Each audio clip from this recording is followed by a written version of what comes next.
sequestrato e subito ucciso e il corpo seppellito alla periferia di Canicattì.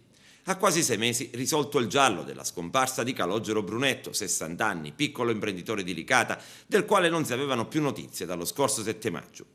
Sin da subito gli inquirenti seguirono la pista dell'omicidio, avvalorata dal ritrovamento 3 giorni dopo lungo la statale 123 tra Campobello di Licata e Canicattì della sua auto, una Fiat Punto, parcheggiata in una piazzola di sosta.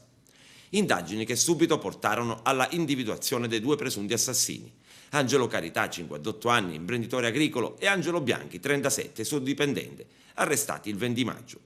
Individuato anche il movente, questione di interesse legata ad un prestito di 40 e 100.000 euro. Ma il 10 giugno successivo il Tribunale per il riesame di Palermo non convalida l'arresto dei 2, in quanto non ci sarebbe la certezza dell'omicidio perché il corpo di Brunetto non è stato ritrovato. Oggi il procuratore aggiunto Ignazio Fonzo e il sostituto Salvatore Vella hanno firmato la seconda ordinanza di arresto per i 2, eseguita dai poliziotti del commissariato di Licata, agli ordini di Giancarlo Consoli e della squadra mobile agrigentina, capitanata da Corrado Empoli. Ma in carcere è andato solo Angelo Bianchi, mentre Angelo Carità, da alcuni giorni, forse fiutando il pericolo, è irreperibile. Dunque una questione di debiti non onorati alla base dell'omicidio. Il primo prestito risale a 7 anni addietro, quando Carità avrebbe chiesto a Brunetto alcune migliaia di euro per sbloccare un'eredità, promettendogli anche una percentuale in compenso.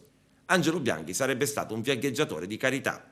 L'imprenditore Giovanni Brunetto avrebbe più volte litigato, anche animatamente, con il suo debitore e l'ultima volta lo scontro si è scatenato la mattina del 7 maggio davanti ad un bar di Licata. L'analisi delle celle telefoniche dei cellulari in possesso di Carità e Bianchi ha svelato che, contrariamente a quanto hanno dichiarato, i 2 il pomeriggio del 7 maggio sono stati nei pressi di Naro, laddove è stata poi scoperta l'automobile di Brunetto. Giovanni Brunetto è stato recuperato in un terreno agricolo a 3 metri di profondità, a disposizione di Angelo Carità, a Canicattì in contrada Casalotti. Il terreno è di proprietà di un avvocato di Canicattì e Angelo Carità si è occupato di lavori agricoli nello stesso terreno dove recentemente sono state compiute intense opere di movimento terra.